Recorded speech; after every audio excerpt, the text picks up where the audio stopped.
दोस्तों नमस्कार। Public news Israna में आपका स्वागत है। पानीपत ग्रामीण से भारतीय जनता पार्टी के प्रत्याशी एवं राज्य मंत्री महिपाल डांडा का गांव नौलथा से लेकर ब्राह्मण माजरा तक विशाल ट्रैक्टर के काफिले के साथ ग्रामीणों ने उनका जोरदार स्वागत किया। इस काफिले में सैकड़ों ट्रैक्टरों पर बीजेपी के चिन्ह वाला झंडा लगा हुआ था और जयकारों के साथ महिपाल डांडा को गांव ब्राह्मण माजरा के ग्रामीण गांव की चौपाल में लेकर पहुंचे और वहां पर उनका फूलों की मालाओं से जोरदार स्वागत किया। महिपाल डांडा ग्रामीणों के इस स्वागत को देखकर गदगद हो गए और ग्रामीणों ने उनको पगड़ी पहनाई। पगड़ी पहनाने पर महिपाल डांडा ने हाथ जोड़कर सभी को नमस्कार किया और कहा कि ग्रामीणों ने मेरा मान सम्मान किया है। इसी दौरान ग्रामीणों ने देसी घी के लड्डुओं से महिपाल डांडा को तोला और तोल होने के बाद महिपाल डांडा ने कहा कि मेरे में जितना वजन है इतने ही वजन के लड्डुओं से ग्रामीणों ने मुझे तोला है। और महिपाल डांडा ने कहा कि वजन पूरा है और वह खुशी से गदगद हो गए। उन्होंने कहा पूरा वजन लड्डुओं के समान पूरा है। और महिपाल डांडा ने बाद में ग्रामीण सभा को संबोधित करते हुए अपनी मौजूदा सरकार और पूर्व की सरकार के बारे में जनता को बताया। क्या कहते महिपाल डांडा?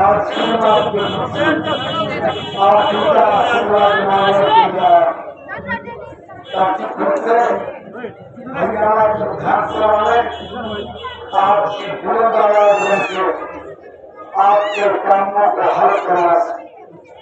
दोस्तों, कांग्रेस के लोग कहते हैं कि हिसाब मांगे, क्या लेकर गए थे जो आपको हिसाब देना पड़े। हिसाब तो हम सत्ता ग्रामी को देंगे। उन्होंने बड़ा आशीर्वाद करके हम लोगों को भेजा। शर्म करो, 7 साल तुमने इस देश के गरीब की भावना को कुचलने का काम किया। भाइयों, मैंने पहला विधायक हूँ आपका ऐसा हिंदुस्तान का जिसने हरियाणा की विधानसभा में खड़े होकर कहा कि ये अन्याय है और इनको न्याय चाहिए और न्याय इनकी जो इनकम की सीमा है, ये महंगाई बहुत बढ़ गई, उसके हिसाब से इसको बढ़ाया जाए।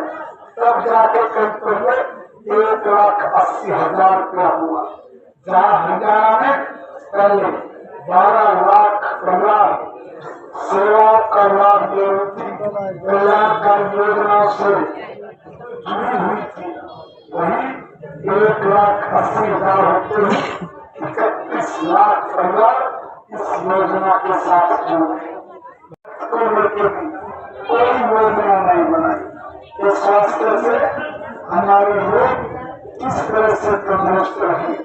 अगर कोई आदमी बीमार हो जाता तो कांग्रेस के बाद में हालात ये थे कि वह तो आदमी अपना कहीं अंगूठा लगाता था या अपना घर गिरवी रख के तब अपना इलाज करवाता था। गरीब माँ का बेटा हिंदुस्तान का प्रधानमंत्री नरेंद्र मोदी, उसने कितने गजब का काम किया। हर आदमी के घर पे आयुष्मान भारत का कार्ड बना के 5 लाख रुपए तक का इलाज आप देश के किसी भी हॉस्पिटल में करवाओ और लाभ पाओ।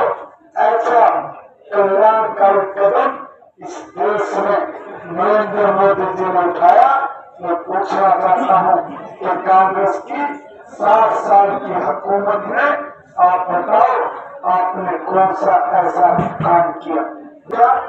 हमारा 70 साल का जो बुजुर्ग है, चाहे वो महिला है चाहे पुरुष है, अगर वो बीमार हो गए तो कई बार परिवार में इतनी व्यवस्था नहीं होती जो उसका इलाज करा सके।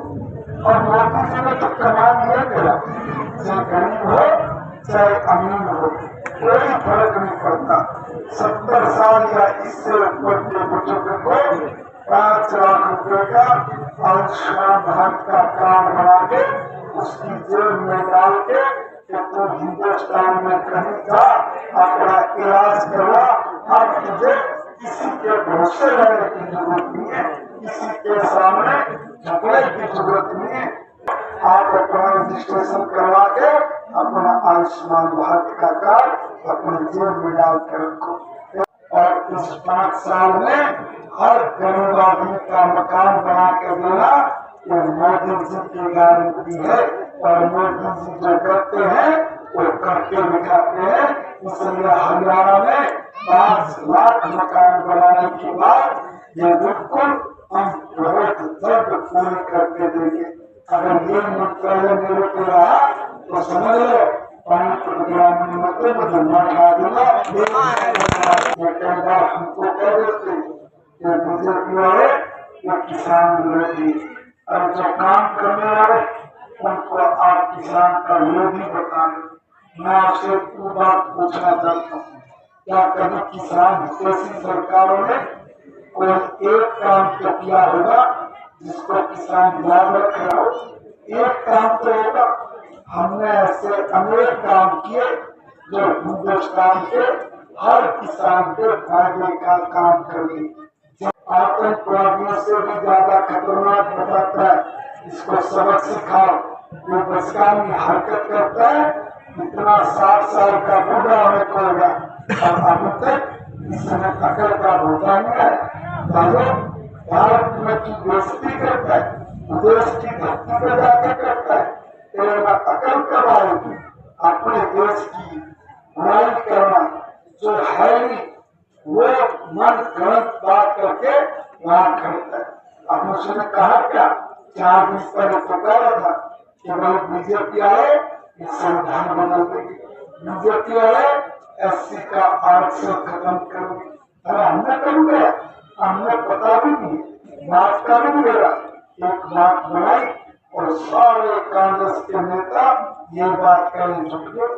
हम सफाई देते रहे, भाई हमने ऐसी बात नहीं कही, हम नहीं करते ऐसे घटिया काम।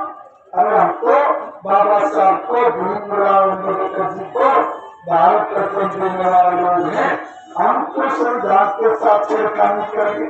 नहीं सुनी बात तुम्हारी, हमें पलटी लगा दी। मगर आज आप चुप क्यों बैठे हो? आज आप अपनी बात क्यों नहीं करते? जब राहुल गांधी झूठ बोल रहा था तब आपने उनकी बात को साथी माना। आज जब वो अपने मुंह से सच बोल रहा है तो अब आप अपनी बात पे कायम रहो, अब उसको भी मजा सिखाओ। उसने 4 दिन पहले देश की धरती से बोला कि मेरी सरकार बनते ही हम OBC का भी और SC का भी आरक्षण खत्म कर देंगे। जब हुड्डा साहब से 3 दिन पहले पत्रकारों ने पूछा कि राहुल गांधी जी आरक्षण खत्म करने की बात कर रहे हैं OBC का और SC समाज का, आप क्या करोगे? तो हुड्डा साहब ने मुख्यमंत्री बनने के चक्कर में एक बात बोली कि राहुल गांधी जी बिल्कुल ठीक कह रहे हैं, मैं मुख्यमंत्री बनते ही SC समाज का आरक्षण खत्म कर दूंगा, OBC समाज का आरक्षण खत्म कर दूंगा। आपने टीवी में देख लिया, आपने अखबार में पढ़ लिया, आजकल वीडियो भी बन इसकी जारी हो रही है। मगर मैं आपसे निवेदन कर रहा हूँ कि ऐसे गद्दार जो हमारे पीठ में छुरा भरने का काम करते हैं, हमारे साथ झूठ बोल के झूठा गेम खेलते हैं, आज 5 तारीख को ऐसे सब निकलने लोगों को आप सबक सिखाओ। कमल का बटन दबा कर, कमल का बटन दबा इस देश का बट्ठा रोज प्रदेश का बट्ठा रोज किया और मेरे आने से पहले इस ग्रामीण हल्के का भी बट्ठा रोल कर रखा था। आपने आशीर्वाद दिया, मैंने उस आशीर्वाद को ताकत बना के हरियाणा की विधानसभा में से आपका अधिकार आपके घर तक लेकर आया, तब आपका इतना विकास हुआ है। और इस गाँव में आज तक इतना पैसा आजादी से लेकर अब तक कभी नहीं आएगा जितना खाए छोड़े मणिपाल डांडा ने इस खान को दिया है। इस काम को दिया। हमारे पास रिकॉर्ड होता है, सरकार के पास सारा रिकॉर्ड वीडियो दफ्तर में